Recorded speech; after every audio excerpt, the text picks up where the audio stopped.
Hello guys! Hello everyone! Welcome back sa Dear Self Podcast. We are on our episode 5. Today, pag-usapan natin ng isang very sensitive and personal na topic na trending online.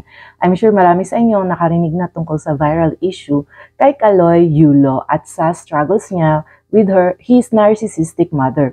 Bilang isang adult child of a narcissistic parent, gusto kong ibahagi ang thoughts and experience ko rin tungkol dito. And for those of you also struggling with this situation, una sa lahat, gusto kong ipapaabot ang empathy ko kay Kaloy. Napakahirap at napakasakit makitungo sa isang narcissistic parent. Hindi lang ito tungkol sa control at manipulation, kundi pati na rin ang malalim na emotional scars na iniiwan nito. Sa video nabanggit ni Kaloy ang feeling na laging minamaliit at hindi sapat. Grabe, random ko yun. Kasi na-experience ko rin yun in my own upbringing.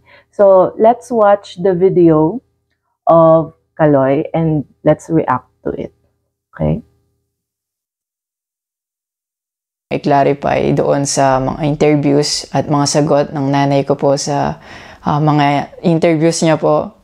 Unang-una po yung 70K na incentives po na sinasabi niya from World Championships 2021 po. Unang-una po 2022 po yun. At hindi lang po 70K yung na-receive ko po doon. Alam ko 6 digits po yun dahil dalawa po yung nakuha kong medalya.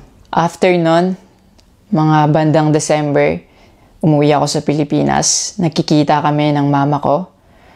At hindi niya sa akin sinasabi na na-receive niya na pala yung incentives ko from World Championships. Hindi ko pa po malalaman na na-receive niya na po yung incentives ko kung hindi ko pa po hinanap. Never ko na po na-receive yung incentives ko po na yun. At never ko na rin naman po na hiningi yun sa kanila. Binigay ko na at wala na po yun sa akin. Ang sa akin lang naman, gusto ko malaman kung saan napunta yung incentives ko po na yun. Yung principle po kasi dito wala po sa liit o laki ng amount po na incentives po na ginalaw niya, kundi po sa pagtago at paggalaw niya nang wala ko pong consent, yung pinapoint ko po sa kanya. At yung about sa red flag daw po si Chloe na sinabi ng mama ko, hinusgahan niya po agad si Chloe sa pananamit at sa pag-akto po niya. Magkaiba po ng kinalakihan. Date niyo po ako. Kung genuine po talaga kayo, maraming salamat po. Ina-acknowledge ko po yung pagka-congratulate niyo sa akin. Pero nagpa-flashback pa rin po talaga yung masasakit yung sinabi sa akin at yung mga hindi nyo pag-wish well sa akin. Like, tumatatak po yun sa akin talaga. Ang message ko po sa inyo na mag-heal kayo, mag-move on.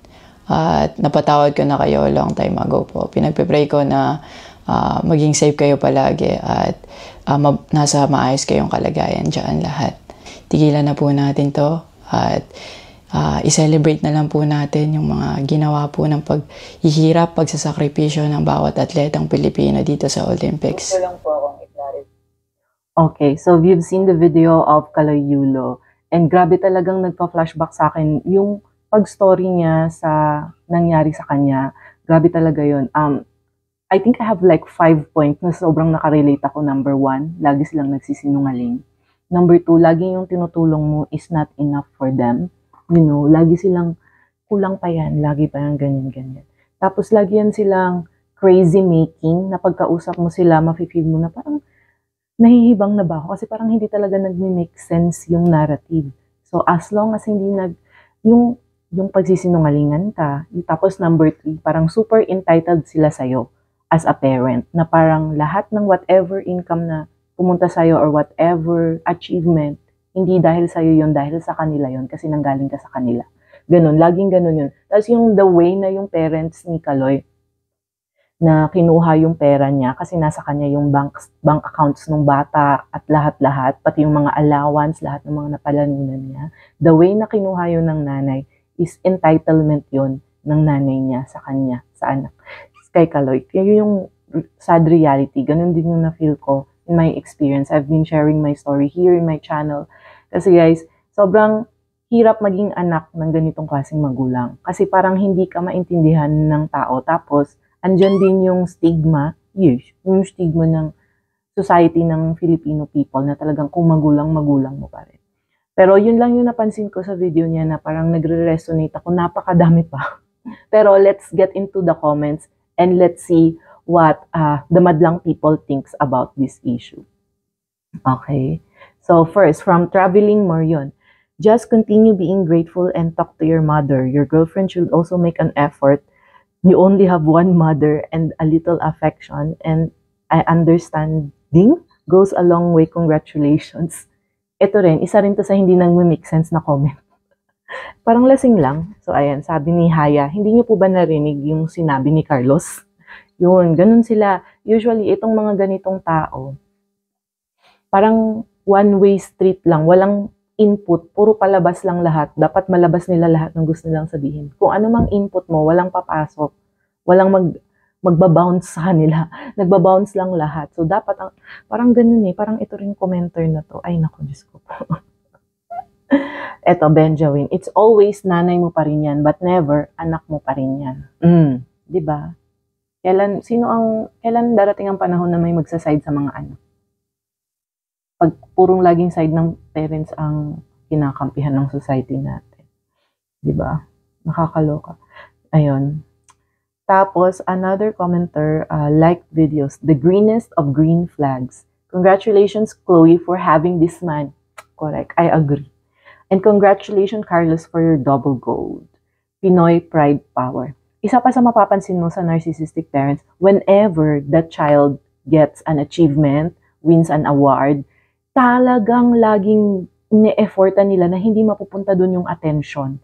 Wala man lang congratulations, wala man lang I'm happy for you, I'm proud of you. Wala natin. Kasi ang gusto nila, i-divert nila yung attention sa kanila ngayon. O diba, nanalo ka dahil sa akin. O diba, bakit hindi mo pa binabayaran yung utang? Or ganun. It's always there make a drama na mawala yung moment mo. Kasi moment mo to. A sign of a narcissistic parent is hindi niya kayang matake na nag-moment ka. Anak ka niya pero nagko-compete siya sa'yo. Hindi pwedeng nasa iyo yung spotlight.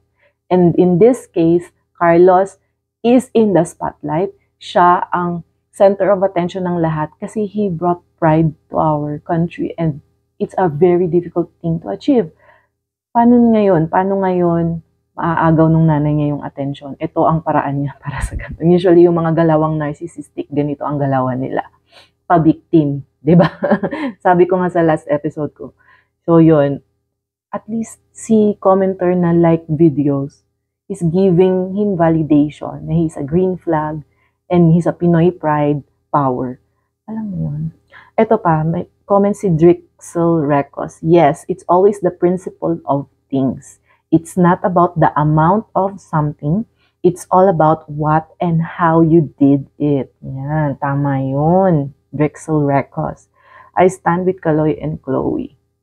OMG, sobrang true nito, Drixel Recos. Kasi talagang, hindi yun sa amount ng pera na binigay mo. Pero yung prinsipyo na the way na napaka-entitled nila sa pera na yun, hindi man lang nagpaalam sa'yo. Alam mo yun, ilang beses na ito nangyari sa akin, kukuha ng motor yung tatay ko, tapos ako yung gagawin niyang financer. Ako yung gagawin niya.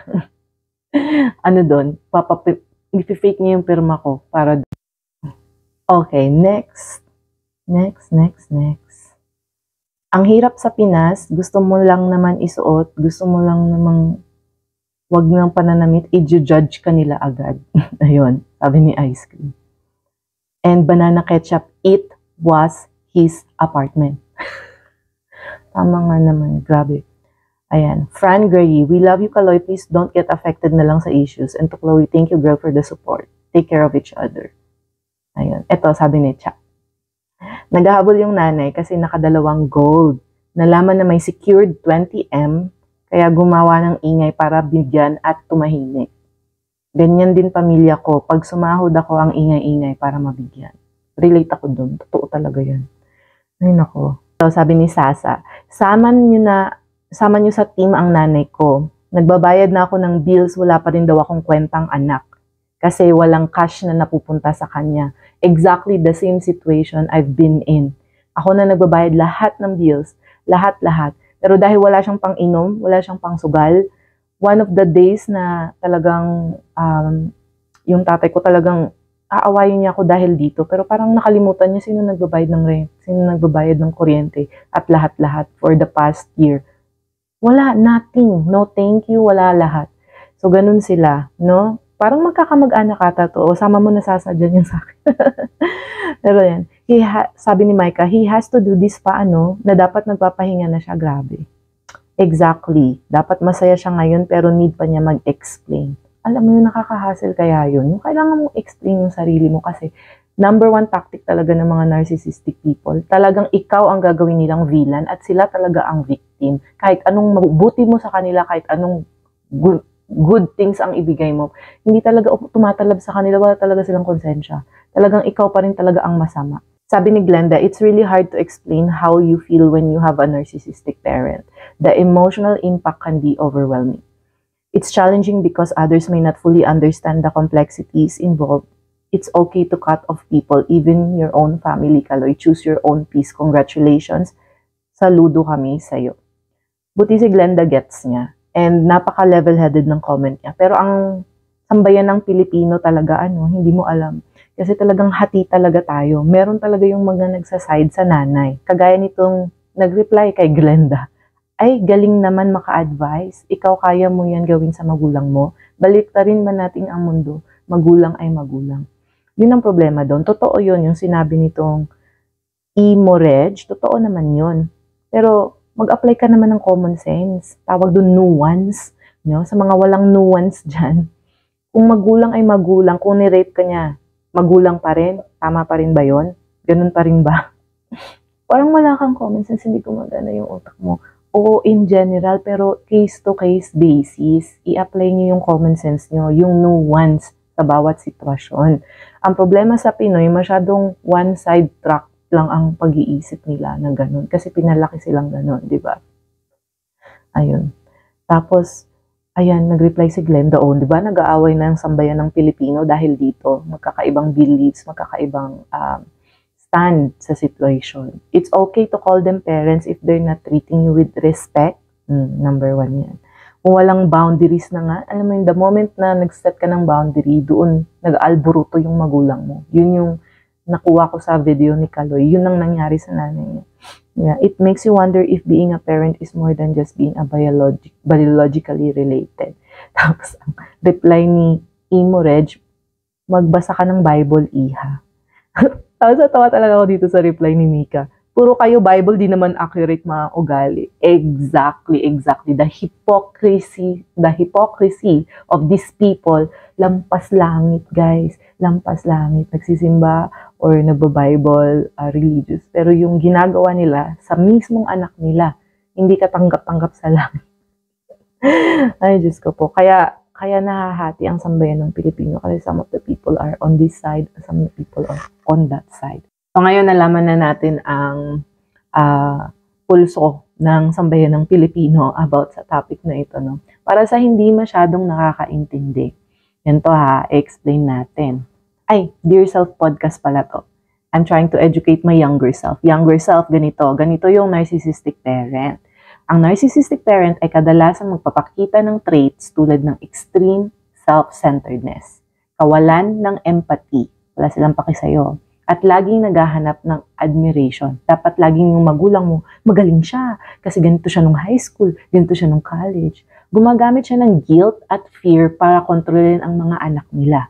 Ganon. Lakas maka-guilt trip at lakas manakot. Ganon sila. Ang paglaki sa ganitong environment ay pwedeng magdulot ng severe emotional at psychological issues kasama ang low self-esteem, anxiety, at depression. Ang lakas ng loob ni Kaloy na magsalita tungkol dito at tunay na kahanga-hanga, hindi madaling harapin ang katotohanan tungkol sa iyong magulang, lalo na kapag inaasahan ng society na i-honor at re-respetuhin natin ang ating mga magulang nang walang kondisyon. Hindi kung inabuso ka na't lahat-lahat, respeto pa rin. Pero ang pag-amin sa realidad ng isang toxic relationship ay ang unang hakbang tungo sa healing. Naalala ko yung journey ko ng pag-realize at pag-accept na ang magulang ko ay isang narcissist. It was a mix of relief and heartbreak. Relief kasi finally naiintindihan ko na kung bakit ganito yung nararamdaman ko. Parang wala talagang fairness.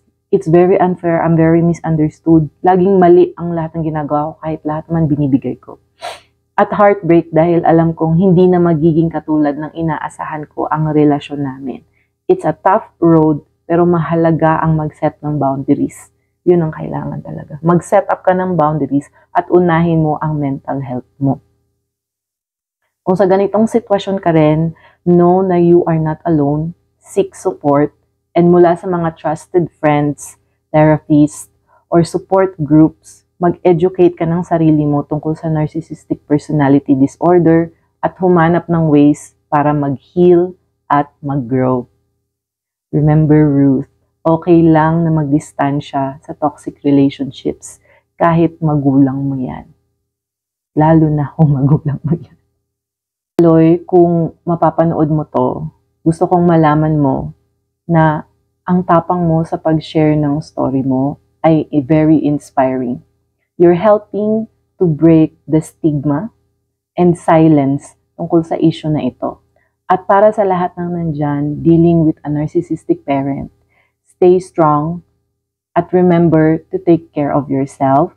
Your feelings are valid and your well-being matters. Hindi totoo yung sinasabi nila na wala kang kwentang anak.